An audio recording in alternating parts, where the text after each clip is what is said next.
Noite. Boa noite. E aí, professor, tudo Boa noite, bem? Roberto. Tudo certo, graças a Deus. Tá me ouvindo Agora com bem? o telefone, com o computador seria melhor, mas fazer o quê? Infelizmente, essa plataforma não permite, né? Não permite pelo computador. Pelo menos até onde eu sei, né, professor? Eu não tenho muita expertise para esse tipo de tecnologia atualmente, né? Certo? Mas o senhor me ouve bem? Muito bem. Ah, então tá bom. Então, professor, primeiramente, em nome dos discentes do Pós-Arc, nós queremos te agradecer pelo aceite do convite, tá? Em poder estar contribuindo na medida do possível, né, nesse momento de isolamento social, conosco, interagindo conosco, trazendo os convidados e as convidadas para participar conosco, nesse momento tão delicado que nós estamos enfrentando, tá certo? Eu me chamo Roberto, Carlos Oliveira de Andrade, sou aluno do doutorado do programa de pós-graduação em Arquitetura e Urbanismo da Universidade Federal de Santa Catarina. Né? Estou neste momento aqui representando os alunos, os discentes do pós-arc. E hoje nós temos o professor Almir Reis, né, na live dessa semana. O professor Almir é graduado em Arquitetura e Urbanismo pela Universidade Federal de Santa Catarina, tem mestrado em Planejamento Urbano pela Universidade Federal de Brasília e doutorado em Arquitetura e Urbanismo pela Universidade de São Paulo, com estágio sanduíche junto à Universidade Politécnica da Catalunha, onde também desenvolveu o seu pós-doutorado. É premiado em concursos nacionais de arquitetura e urbanismo, como o Núcleo Urbano de Campinas, em São Paulo, Parque Ecológico Norte Brasília, e desde 94 é professor associado da Universidade Federal de Santa Catarina, dedicando-se ao ensino de arquitetura e urbanismo na graduação e pós-graduação. É consultor ad hoc da Fundação de Amparo à Pesquisa do Estado de Santa Catarina, do Conselho Nacional de Desenvolvimento Científico e Tecnológico da Fundação de Amparo à Pesquisa do Estado de São Paulo. Integrante do grupo Urbanidades, Formas, Urbana e Processos Sociais. O tema de hoje, pessoal, é espaço público em tempos de confinamento. Professor Almir, a palavra é toda sua. Valeu, obrigado, Roberto.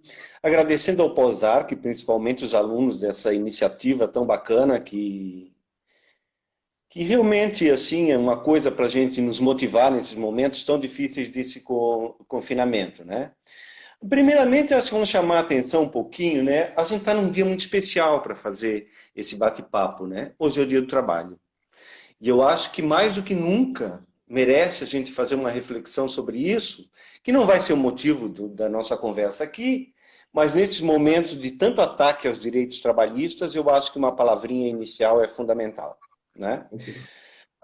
Outra coisa, uma questão central é que a gente realmente vai trabalhar sobre espaço público e a gente, com as questões da pandemia, com a crise que a gente vive, talvez não seja o mais premente para a gente falar, mas é uma coisa muito importante e uma coisa muito cara a nós arquitetos, né?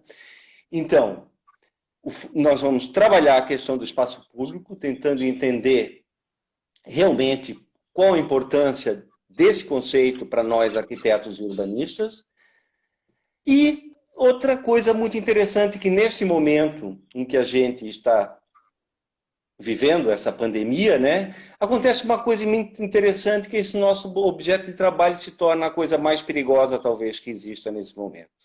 O espaço público faz com que nós tenhamos risco de vida. Ele nos oferece risco de vida. E eu acho que daí a importância talvez dessa nossa conversa de hoje, para tentar entender o que significa essa questão do espaço público da nossa vida. É importante uma primeira delimitação para a gente conversar. Quando a gente trabalha em espaço público, a gente é um conceito muito alargado.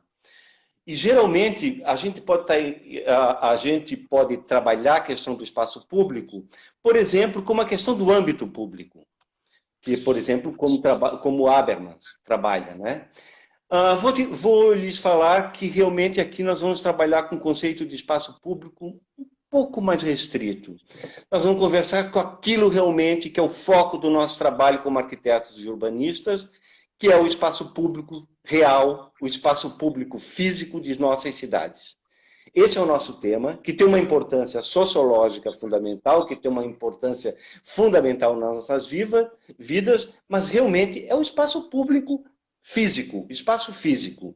Então, a gente vai estar trabalhando sobre o significado para as nossas vidas, dessa rede que irriga todo o tecido urbano, conformada por praças, ruas, parques, largos e por aí afora, que formam o que nós chamamos de rede de espaços públicos. É interessante que quando a gente trabalha com espaço público na graduação ou na pós-graduação, sempre aparece a praça com muita força. E a rua, às vezes, é deixada por um segundo momento, como se não fosse aquele lugar de vivência realmente do espaço público. Vamos colocar aqui já de início que, para nós, a questão da rua é fundamental. E para a gente não esquecer que o espaço público não é apenas um lugar, mas é uma rede imensa. Acho que aquela ideia do mapa de Nolli, né, aquele mapa de cheios e vazios, que pinta a cidade em preto as áreas construídas e em branco as áreas brancas, é fundamental para a gente entender esse espaço público como uma coisa que percorre todo o tecido urbano, né? Outra coisa fundamental para a gente colocar como premissas de base dessa nossa conversa é a questão que, para nós arquitetos, é fundamental correlacionar espaço público com o processo de apropriação.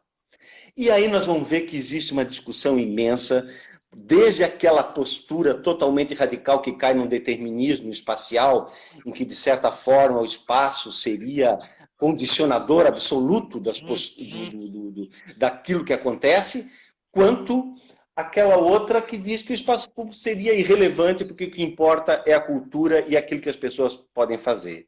Nós não estamos em nenhuma dessas duas posturas, nós estamos exatamente no entendimento de que o espaço público coloca algumas condições para o que vai acontecer nele, mas é claro que as questões culturais são fundamentais para a gente entender essa apropriação. Temos como pilares fundamentais dessa discussão do espaço público, obviamente, 3 trabalhos que eu acho que vão estar perpassando toda a nossa discussão aqui, que é o trabalho do Camilo Sitti, o trabalho da Jane Jacobs e o trabalho do Bill Hiller, né? E conceitos como vitalidade, urbanidade, são agora aqueles que vão aparecer com importância na nossa discussão. Juntando um pouquinho disso, que traz o Camilo Sitti, que traz a Jane Jacobs, que traz o Bill Hiller, nós vamos começar com uma colocação bem simples, que já meio virou um mantra. O pessoal tem até colocado que o Almir é o cara que sempre repete aquela história. Mas nós vamos começar com uma coisa muito simples, que espaço público, um dos elementos fundamentais para a gente dizer se ele realmente tem qualidade ou não, é a gente verificar se ele tem gente, se tem gente diferente e se tem gente o tempo inteiro. Esse é um conceito básico para a gente entender de espaço público. Assim. Primeiro, que ter gente é uma obviedade. Não precisa a gente entrar em detalhes. O espaço é feito para o usufruto das pessoas. Então, realmente, essa condição de ter gente é fundamental. Por que gente diferente? Porque a gente vai entender o espaço público exatamente como lugar da possibilidade da interface entre diferentes atores sociais. Então, um espaço, quando a gente está falando de gente diferente, a gente está falando em classe social, a gente está falando em idade, a gente está falando em gênero, a gente está falando em raça. O espaço que segrega grupos sociais não é o espaço verdadeiramente público. Então, exatamente, essa questão é fundamental. Então, para a gente dizer que o espaço público está francamente em oposição ao conceito de segregação espacial. A segregação é um método para destruir o espaço público como lugar de interface social, na medida em que lugares segregados concentram apenas pessoas de um determinado grupo. Então, é óbvio, vem de cara para nós. Aquilo que acontece num condomínio fechado não estaria dentro do nosso conceito de espaço público. Porque um condomínio fechado concentra apenas um determinado grupo social. Mas a gente pode ir mais longe um pouquinho nisso aí e verificar, por exemplo, nossas como a mais humilde também tem grandes problemas em relação a isso, porque, de certa forma, se na questão do condomínio fechado e da segregação dos mais ricos é uma escolha, a segregação imposta às classes mais pobres se coloca como uma segregação que vai implicar fundamentalmente em dificultar a vida cotidiana. E dificulta a vida cotidiana pela existência, pela questão realmente dos problemas que coloca em sua rede de espaços públicos. Então, geralmente, os espaços das classes menos favorecidas são carentes de urbanidade também. Então, se o condomínio fechado é carente de urbanidade, muitos dos espaços populares, às vezes, são carentes de urbanidade, vamos tentar ver o que significaria urbanidade para essa população, que é a que mais precisa, certo? Uma outra coisa importante, nós falamos gente diferente, gente todo o tempo. Essa questão é central.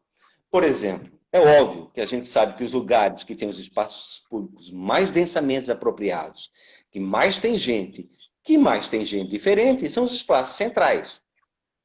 Porém, o que tem acontecido nas nossas cidades, principalmente na cidade brasileira e na cidade latino-americana, é que esses lugares eles têm uma apropriação extremamente concentrada num determinado período de tempo, mas, por outro lado, tem uma apropriação que, em momentos em que o comércio se fecha, ficam completamente desertificados. Isso é um problema muito grave, um dos problemas centrais do nosso espaço público. Então, temos espaços públicos com problemas muito sérios, que são problemas de não permitir a diversidade social e não permitir uma apropriação distribuída no tempo em que a gente tenha nos diferentes horários espaço público. Essa questão de gente no espaço público, assim, a gente sempre, às vezes, vem como figura aquela questão, por exemplo, da cidade europeia, cheia de gente, etc. E, às vezes, assim, eu tenho a impressão que muito dos turismos que nós fazemos, por exemplo, quando se vai para a Europa, não se está à procura tão somente do patrimônio. Às vezes, a gente está à procura da urbanidade. A classe média brasileira tem medo de beber uma cerveja numa rua. E talvez é isso que ela procure fazer, às vezes, quando sai para a Europa para fazer uma viagem. É uma busca de urbanidade. E eu acho que isso é uma questão só para a gente ver o quanto é importante essa questão do espaço público, do espaço de vivência, do cotidiano. Se eu falei que essas três condições, gente diferente, gente o tempo inteiro, nos coloca a possibilidade de um espaço público de qualidade, é muito importante colocar uma outra coisa. Vai ser muito difícil que essas condições sejam cumpridas num lugar real existente. Existem, nós temos muitos lugares com muita urbanidade, mas é difícil que todas as condições.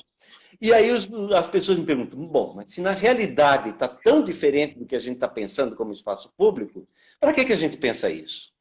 Eu vou fazer só um exemplo.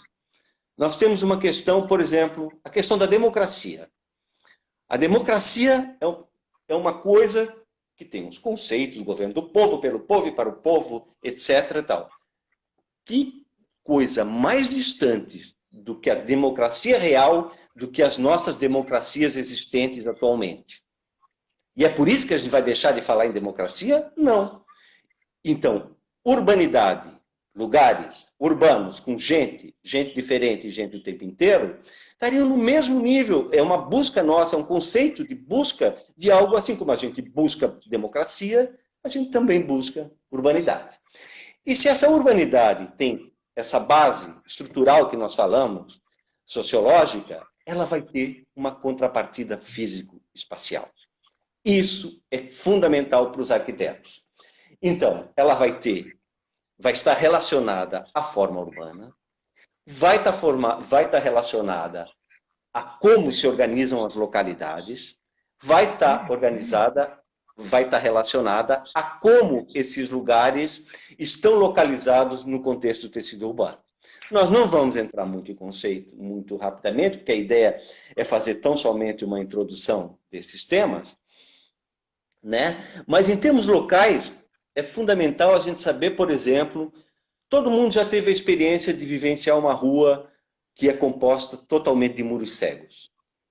é uma rua que causa insegurança, é uma rua que não é uma rua propícia a uma apropriação cotidiana. As portas que relacionam o interior das edificações com as ruas são questões fundamentais no sentido de gerar possibilidades de apropriação do espaço. Tanto é agora, por exemplo, como o Plano Diretor de São Paulo, ultimamente, e vários outros de vários lugares do país, estão colocando essa necessidade dos térreos terem uma interface extremamente viva com o que acontece nas ruas. Isso é uma dimensão muito local, muito importante dessa questão da apropriação da rua. Mas a gente tem variáveis que são mais importantes ainda, que são essas variáveis de localização. A gente pode ter uma praça com muitas portas, muito bem desenhada, com muitos equipamentos, que está dentro de um condomínio fechado. Essa praça não vai ter condições de urbanidade, ela não vai concentrar diversidade, ela não vai concentrar gente em todos os momentos. Ela vai se concentrar apenas nos moradores locais. Então, ela não vai ter isso que a gente chama de urbanidade. Certo? Então, a questão da localização e da forma como o lugar público está situado no contexto urbano é fundamental. Isso é fundamentalmente o que vai lidar, não vou entrar em detalhe agora, por exemplo, a famosa, está virando famosa agora a sintaxe espacial, que vai fazer um método para a gente detectar o papel dos diferentes lugares no contexto do tecido urbano. É claro que também, e falando em termos de tecido urbano, é fundamental que o lugar tenha diversidade de usos. Um lugar que tenha apenas comércio, quando o comércio se fechar, não vai ter gente. Um lugar que tenha apenas habitação, nunca vai ter muita gente. Então, são uma série de variáveis que estão totalmente ligadas ao trabalho do arquiteto. Ao trabalho do arquiteto em todas as suas escalas. Seja o arquiteto que está trabalhando numa prefeitura com planejamento urbano, seja o arquiteto que está trabalhando, que está projetando e desenhando a interface que o seu prédio vai ter com a rua. Então, daí a importância dessa questão do espaço público. Mas vamos ao Covid. Eu chamei que o espaço público é um lugar de gente, gente diferente, gente o tempo inteiro. Nada mais inadequado para o momento que a gente está vivendo. Né? Então, realmente, um confinamento nada mais é do que uma destruição da urbanidade. Uma destruição da urbanidade em cima de um bem maior, que é a nossa vida. Né? Mas eu acho que é super interessante assim a gente ver, porque eu acho que nesse momento, todos nós, uma das coisas que nós estamos mais carentes é exatamente urbanidade. Por quê? Porque a gente, quando sai na rua, a gente enxerga as outras pessoas, a gente vê as outras pessoas, a gente vive a cidade e isso integra o nosso cotidiano. E se isso é importante para nós de classe média, isso é muito mais importante para as classes populares que dependem totalmente desse espaço público, dessa vida urbana para construir o seu cotidiano. Mas, assim, já via outras lives aí pela internet, viu? Assim, pintando uma situação realmente de fim dos tempos, assim. E realmente, o fim da urbanidade é o fim dos tempos, de certa forma. Mas a gente, eu acho que tem que cada vez ter mais, que a gente está vivendo uma situação emergencial, né? Que já aconteceu em outros momentos históricos. A questão da epidemia, a questão das pandemias, elas estão na base do nascimento do que a gente chama de urbanismo moderno. O urbanismo nasceu muito em função de uma tentativa de controle das pandemias, que se expandiu para uma tentativa do controle social. Né? Isso é outra coisa muito interessante para nós. Nós vamos pegar, por exemplo, um dos mais famosos autores no século XIX, o Ildefonso Cerdá, na Teoria General de la Urbanización. O Cerdá já vai começar a trabalhar exatamente, a questão central do Cerdá é como é que a cidade pode reunir muita gente e, ao mesmo tempo, controlar essa imensa quantidade.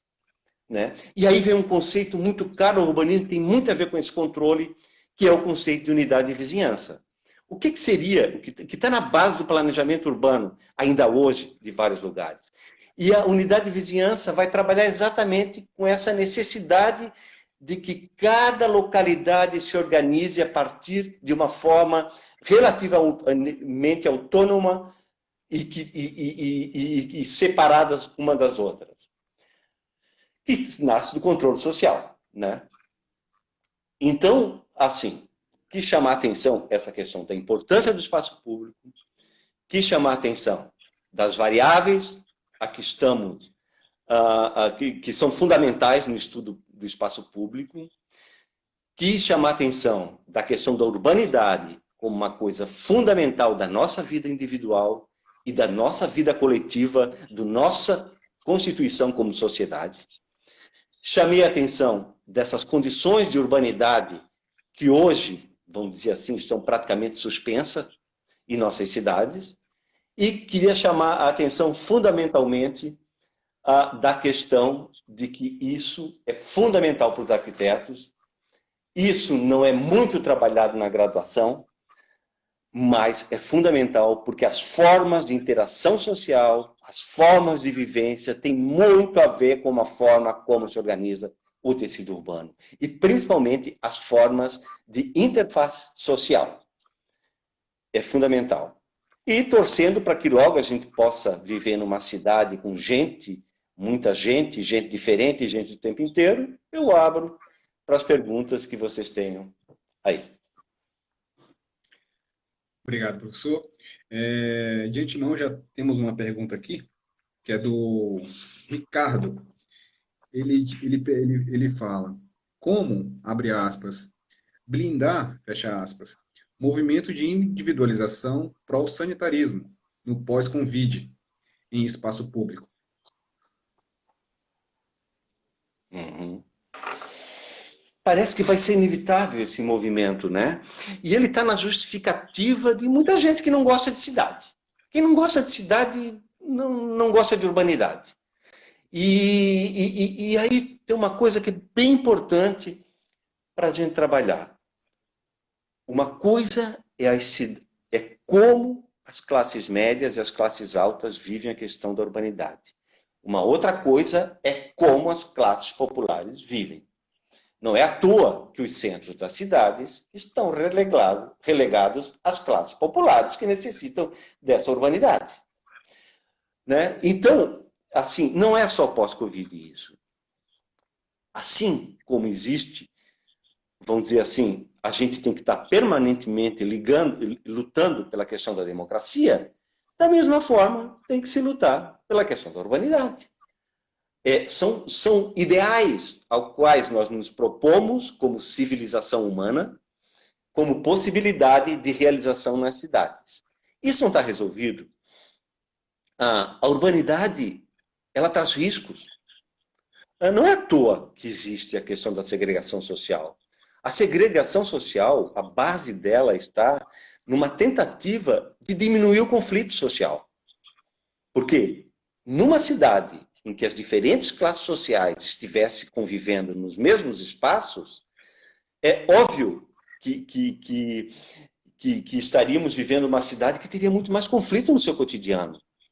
Você imagina uma cidade em que o filho do pobre estivesse na mesma escola que o filho do rico. Isso é geração de conflito. Então, as classes dominantes, elas se afastam no sentido de evitar o conflito social.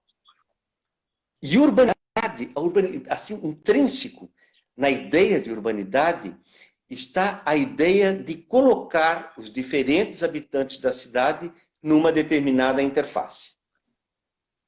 Para que se celebrem, para que se verifiquem, para que as injustiças, no mínimo, apareçam no contexto da cidade. Vocês notam, por exemplo, que as classes dominantes cada vez mais prescindem do espaço público. As classes dominantes, o cara sai do aeroporto, pega um helicóptero, vai para sua casa, o espaço público, ou pega um carro fechado, que não tem nenhuma interface com o lugar. As ruas nas nossas cidades estão cada vez se transformando em lugares de passagem em vez de lugares de estar. Mas esse conflito não é de agora. Esse conflito sempre existiu na história humana. Agora, o que é de agora, talvez mais forte e mais triste, é a questão realmente desse conflito está cada vez mais sendo colocado na opção de vida das classes populares. Não é na opção, na possibilidade de vida. E eu acho que trabalhar no planejamento por cidades mais integradas, pela não criação dos bairros fechados, tem a ver nessa luta pela urbanidade que nos é tão cara, né?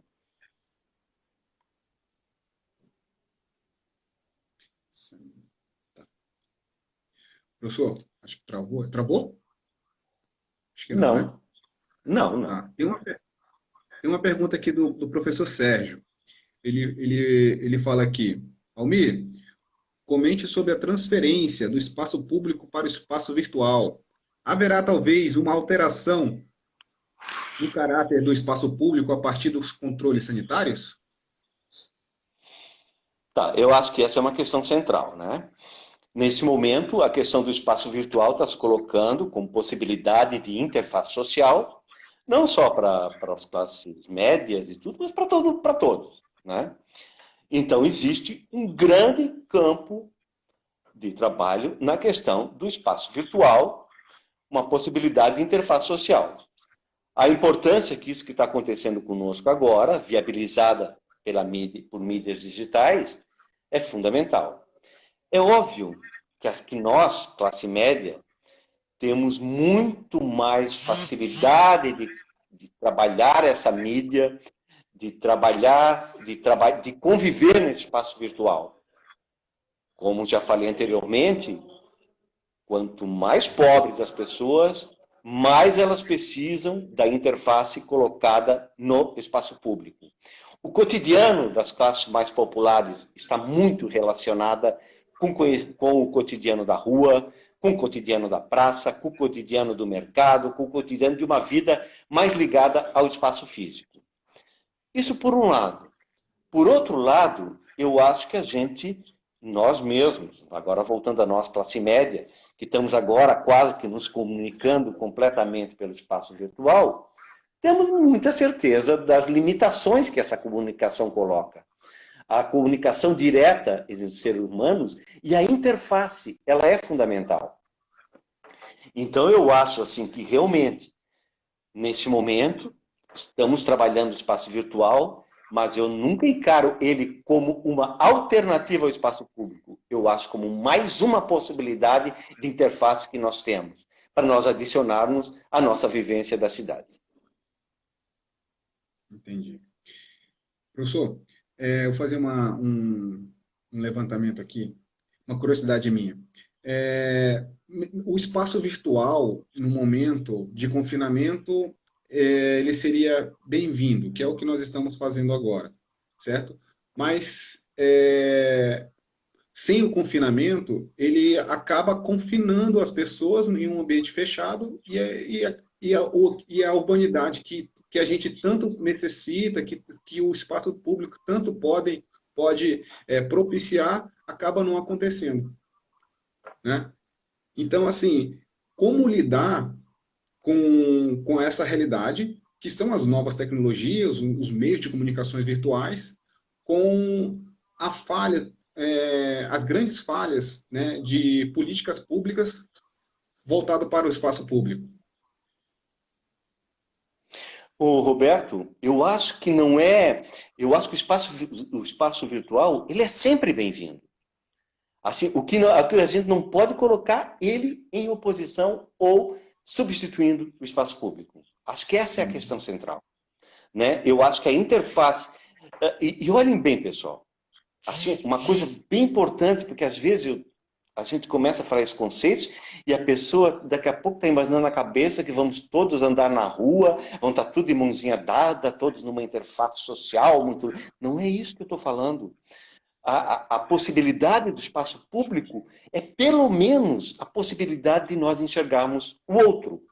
Alguém que vive confinado no seu condomínio fechado só vê gente igual assim. E essa impossibilidade de ver o outro é uma possibilidade de questionar seus próprios valores, né? Então, essa questão do espaço físico é fundamental. O que é um centro de uma cidade? O centro de uma cidade é um choque, porque nós vamos ver tudo aquilo que é diferente de nós. Tudo aquilo que contempla o universo social. Então, essa questão é fundamental, mas eu não enxergo isso como uma oposição. Eu acho que o espaço virtual ele é muito bem-vindo e ele amplia nossas possibilidades como ser humano. O que não pode, ele está pensado como alternativa, como em substituição ao espaço físico real das cidades. É isso. Ok, obrigado. Tem uma outra pergunta aqui do. Não é bem uma pergunta, do professor Renato. Ele pede: Almir, comente a relação entre urbanidade e meio ambiente. Hum. Puta, agora vamos dar uma viajada ali para o outro lado. Mas vamos lá. Não, eu acho que a questão do meio ambiente é outra questão central, que é parecida com o que a gente está lidando com o Covid. Às vezes a gente conversando com os ambientalistas, a impressão que dá é que também para preservar uma área é a gente afastar cada vez mais esse lugar da urbanidade. Que a urbanidade seria por si algo destruidor ambiental. Isso é interessante, porque é verdade, as nossas cidades fazem isso com o meio ambiente. Né? Mas, por outro lado, a gente tem feito algumas pesquisas e trabalhado essa questão, a gente tem que entender que também, a gente observando um tecido urbano de uma determinada cidade, de Florianópolis, por exemplo. O que a gente tem observado? Que as nossas áreas ambientais, principalmente os topos de morro, estão ficando todo de costas para a cidade. Eles estão em áreas que a gente diria áreas segregadas. E isso faz com que essa área de preservação perca a condição de ser visualizada durante o dia, durante o cotidiano. A não visualização no cotidiano é que vai permitir a sua invasão, e eu não estou falando invasão pelos pobres, não invasão, porque a classe média e os ricos invadem muito. É que vai permitir a invasão, é que vai impedir a destruição, etc. De certa forma, primeiro, é fundamental a gente não confundir urbanidade com o que a gente poderia chamar de mineralização. A construção, a destruição das condições ambientais. A urbanidade pode estar associada com qualidade ambiental. E talvez essa seja a grande procura do nosso século. Como associar urbanidade e qualidade ambiental. E aí nós vamos ver que existe uma coisa fundamental, que as áreas de proteção permanente, quanto mais segregadas, quanto menos expostas ao cotidiano da cidade, mais tem uma tendência à destruição. Tem uma tese muito importante, puxa vida, que agora eu esqueci a autora, que é minha amiga, vai ficar muito brava se ver isso aqui, mas que ela exatamente fez umas comparações, comparou cidades, a Sandra Mello, que comparou cidades que têm relação em que as suas áreas de EPP ficam de frente para o tecido urbano ou que ficam de costas para o tecido urbano. E o que ela nota é que essa vivência da própria qualidade ambiental propiciada por essa frente urbana que se coloca pode ser um fator auxiliar no processo de proteção ambiental. Olhe bem o que eu falei, pode, porque a gente sabe muito bem que urbanização, que é diferente de urbanidade, urbanização pode ser exatamente ser o destruidor da condição ambiental. Mas eu acho que a gente pode trabalhar a questão da urbanidade, e esse é o principal desafio dos arquitetos, talvez. Trabalhar a questão da urbanidade como possibilidade também de ampliar as nossas condições de preservação ambiental. Obrigado, professor. Tem outra pergunta aqui, do Caetano. Ele pergunta: Almir, urbanidade pressupõe risco? Abre parênteses. Risco de encontrar o diferente e não gostar, de ser contaminado por uma doença, de ser alvo de algum tipo de crime, etc. Fecha parênteses. Sempre. A urbanidade é muito perigosa. A urbanidade é intrinsecamente uma coisa perigosa. E o risco principal que ela coloca é a possibilidade de a gente ver aquilo que é diferente da gente. Não vou falar, o Caetano citou aí, tudo bom, Caetano? Ótimo aluno nosso, Caetano, uma maravilha de guri. Ô, Caetano, hoje a gente está ao risco de perder a vida pela urbanidade, realmente. Cidades com gente diferente e gente o tempo inteiro hoje, é tudo que a gente não quer, né?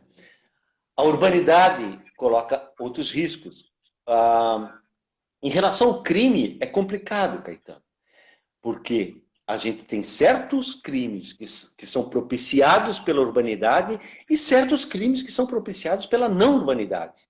Porque a não urbanidade vai criar a área segregada, vai criar a área não controlada, a área sem gente o tempo inteiro, a área em que é muito mais fácil de acontecer o crime. Então existe isso, mas eu colocaria fundamentalmente, eu acho que o risco que coloca para as sociedades humanas é o risco da sua transformação. A urbanidade é um fator básico e extrínseco para, assim, é uma coisa muito importante. A atuação política é fundamental para a transformação da sociedade, mas essa atuação é muito mais facilitada quando existe um cotidiano denso de urbanidade. Legal. Professor, eu vou emendar aqui também. Será que você poderia falar um pouquinho, comentar a relação entre a unidade de vizinhança ou a urbanidade defendida por Jenny Jacobs com a relação ali com a teoria da sintaxe espacial? Mais especificadamente sobre a variável de integração? Tá. Quando eu fiz o mestrado em Brasília, eu fiz um estudo, a gente fez um estudo, a turma fez um estudo numa cidade satélite de Brasília chamada Ceilândia. A Ceilândia é uma localidade com uma população de baixíssima renda, que foi toda desenhada sob o princípio da unidade de vizinhança. Para ter uma ideia, assim, o que significa isso? Um lugar desenhado... é bem interessante, porque geralmente a gente não se dá conta, porque Brasília a gente conhece o desenho do plano piloto. Mas outra coisa super interessante do território de Brasília é que a maioria das cidades satélites foram também projetadas. E foram projetadas sob princípios modernistas. A Ceilândia foi desenhada exatamente sob o princípio da unidade de vizinhança. E como é que é?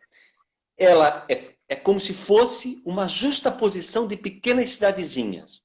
Tu tem um determinado lugar, que tem um determinado número de habitações e que tem um comércio no seu centro. E cada um desse lugar é separado do outro, ou por grandes vias de tráfego, de trânsito, ou por áreas verdes. Então é como se fosse um somatório de cidades. E existem algumas vias que interligam o tecido urbano como um todo. Bem, na distribuição de uso do solo sobre a Ceilândia, os comércios foram todos colocados no meio de cada uma dessas cidadezinhas individualmente. Então, qual é a utopia que está na cabeça do planejador desse momento, né? Que aquilo ali vai ter uma determinada população que vai morar e vai ter acesso à padaria, ao comércio imediato, etc., tudo no seu entorno imediato, e que não vai precisar se deslocar para outra parte para atender as suas necessidades cotidianas. Tá. Aí nós vamos fazer um levantamento de uso do solo da Ceilândia, porque a Ceilândia, que é maior do que o plano piloto, tem mais do que o dobro da população do plano piloto, se não me engano, são 800 mil habitantes que tem na Ceilândia. E nós vamos ver o uso do solo, e a Ceilândia estava se transformando como se estivesse virando do avesso. Aqueles comércios que foram colocados naqueles lugares não estavam funcionando. Em compensação, aquelas vias que eram só para interligar áreas extensas do tecido urbano, passaram a concentrar o equipamentos de comércio e serviço. Então, assim, eu acho que a Ceilândia é um exemplo incrível assim, de como princípios de desenhos que saem da cabeça e de coisa não funcionou para uma determinada população pobre.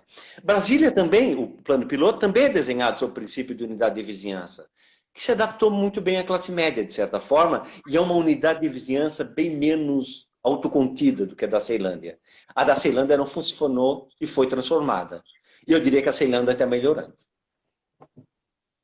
Entendi. Tá, só o que tu falasse, eu quero dizer o seguinte, agora falando assim, de um lado bem mais técnico, né? Que na Ceilândia, os usos comerciais foram estabelecidos nas áreas mais segregadas. O processo de ocupação da cidade fez com que esses usos não florescessem e eles fossem florescer nas vias mais integradas. Sabemos também, né, professor, que esse tipo de uso, o determinismo do uso, né, do solo, é implicado ali pelo plano diretor, ou até mesmo pelos planejadores urbanos, acabam fugindo da realidade de determinados lugares, que é o que aconteceu em Ceilândia, que geralmente acontece nos demais lugares planejados, determinados, né, a partir de um princípio técnico.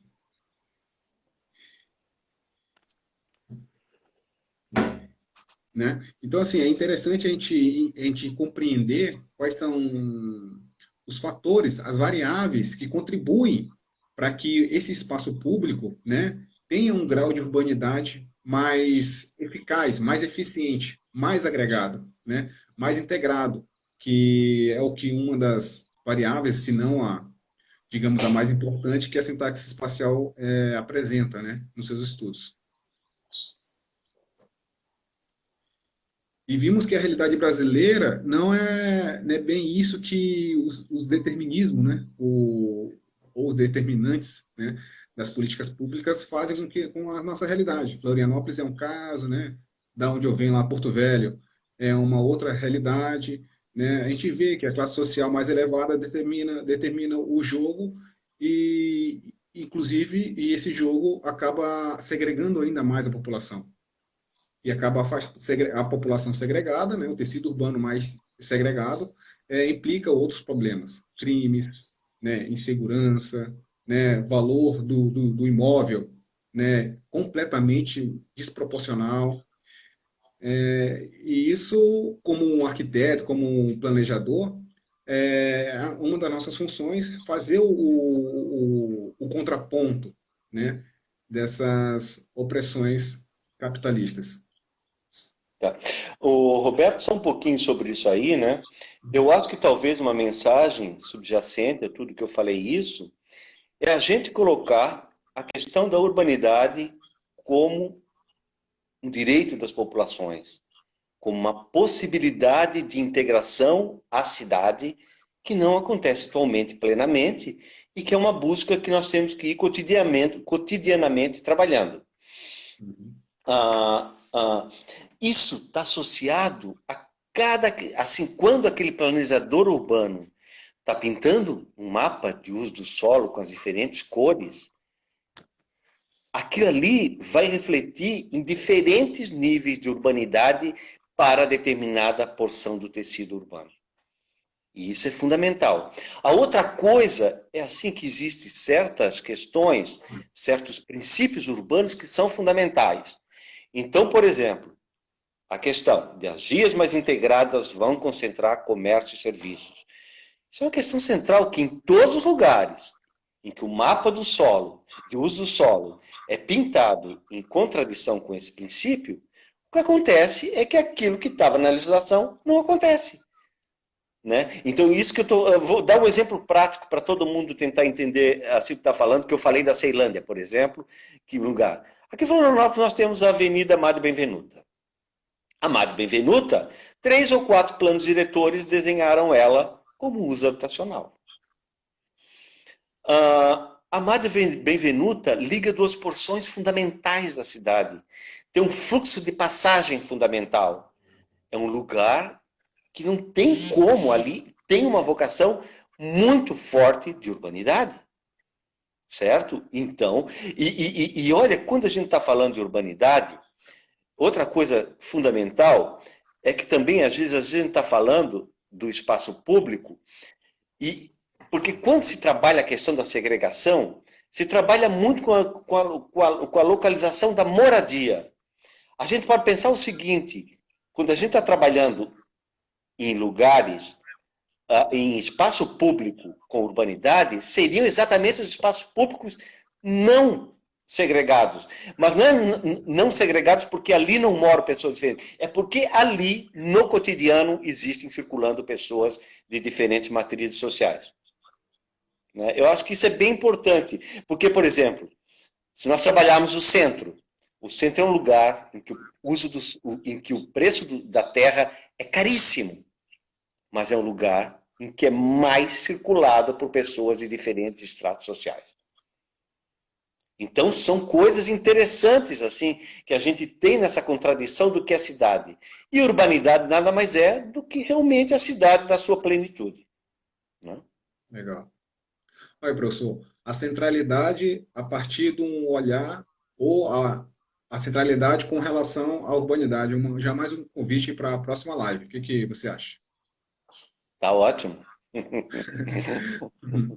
Professor, já falta aqui 8 minutos e para não cometer o erro, né, da última live, a gente vai disponibilizar esse tempo restante aí para a gente fazer o fechamento. Tudo bem?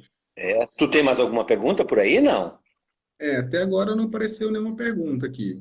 Então vamos lá. Apareceu aqui. Desculpa. Hum. Professor Almi, você acha que a pandemia pode mudar a forma de pensar o espaço urbano, dando lugar a um pensamento que priorize um certo afastamento e uma ausência de urbanidade no espaço público? É do Igor. É que não atualizou aqui. Mas é isso que eu estou falando. Enquanto houver pandemia, não vai haver urbanidade. A pandemia lidera o contrário. O problema é que essas coisas, é isso que eu falei, na questão das origens do urbanismo, o urbanismo nasceu com essa tendência exatamente de controlar a epidemia e que se estendeu. Porque, na verdade, no momento da epidemia, está se ensaiando muitas técnicas de controle social. É um ensaio. Uhum. O perigo é que esse ensaio, que tenha gente muito interessada, que esse ensaio possa constituir o momento da não epidemia. Certo? E mais ou menos foi o que os urbanistas fizeram na passagem, no início, na metade do século XIX, de certa forma. Porque os modelos urbanos têm muito a ver com essa questão de controlar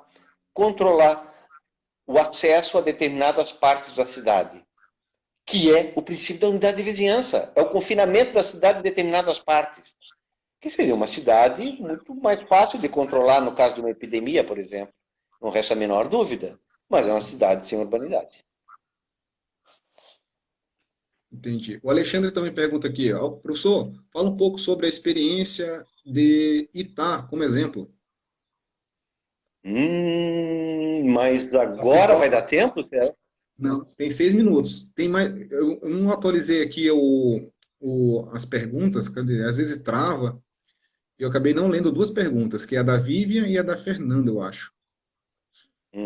Só dá uma lida que eu dou um comentáriozinho rápido. Isso, não tá. A Fernanda fala assim: o Jangel disse em seu site que a pandemia pode contribuir para a valorização da natureza na cidade, do direito de respirar um ar puro, de ter espaços públicos de qualidade. Podemos ser?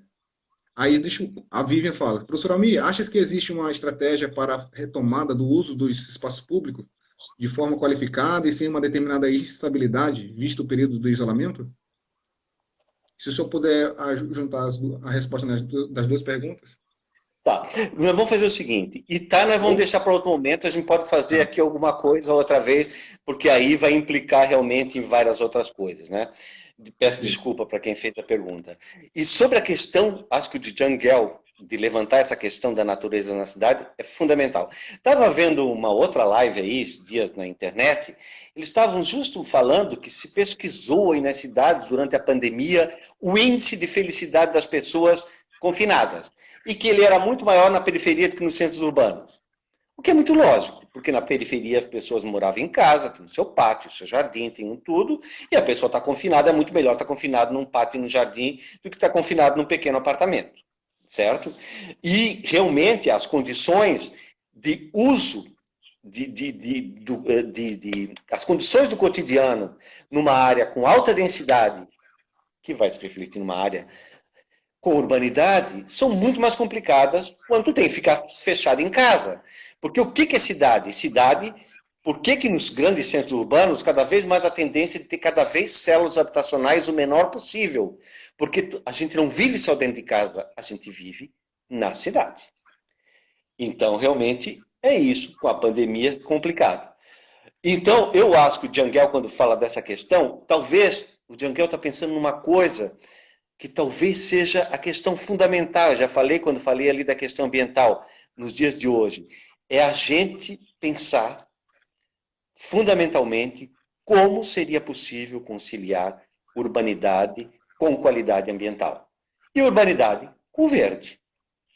Porque a gente não vai pensar, nós não vamos aqui estar criando no Brasil cidades à la europeia para ter urbanidade totalmente com pisos secos, com pedra para todo lado. Não, nós estamos no trópico. E eu acho que aí está o grande desenho da nossa cidade, as grandes possibilidades e as grandes experiências que às vezes acontecem na cidade de modo meio espontâneo, de vários lugares que conseguem trazer requisitos de urbanidade e, ao mesmo tempo, conciliar requisitos de qualidade espacial, com verde, com água, etc. E, novamente, vamos chamar a atenção que urbanidade pode ser um requisito auxiliar no processo de preservação ambiental. Professor, agora 3 minutinhos para o nosso fechamento. Se o senhor permitir e quiser também, a gente pode iniciar um outro vídeo, tá? Uma outra live em seguida, mas a gente fecha essa e continua na sequência. Não, acho que não tem necessidade. Tá bom por hoje, né? Então tá bom. Então, professor, em nome do POSAC, dos discentes, né, do POSAC, nós queremos aqui agradecer a sua participação, a sua contribuição nesse momento de confinamento, tá bom? Muito obrigado. Valeu, Roberto. Eu é que agradeço essa oportunidade magnífica que vocês, os alunos, trouxeram, e principalmente aqui diretamente a ti, que sei que é um batalhador aí, direto no cotidiano do curso, né? Então, agradeço muito. Foi uma maravilha. Eu não sei se depois eu tenho acesso a todas as questões que eu podia também responder depois por escrito para as pessoas. Vai ter Né? sim. As pessoas me perguntaram também, Roberto, se isso vai ficar, por exemplo, no YouTube, alguma coisa. Se você autorizar, sim. Está autorizado. Aí tá bom. Tá Tá bom? bom? Então, professor, muito obrigado novamente, obrigado ao convidado, ao quem está nos assistindo, né, por ter nos acompanhado até aqui. Lembrando que dia 5 nós teremos o professor Sérgio, juntamente com seu aluno, Antônio, que falará sobre a desterritorialização em tempo de crise. Então, fique atento, ao nosso Instagram, né, a gente vai estar divulgando também isso aí continuamente. Tá bom? Professor, muito obrigado. Obrigado, também agradeço a todos aí que estão ouvindo, né, que eu acabei não... que realmente é um prazer estar chegando aí na casa de vocês dessa forma, né? Depois eu vou olhar direitinho tudo que tem de comentado por aí. Tá. Obrigado, professor. Boa noite, pessoal. Um abraço. Tchau, tchau. Tchau.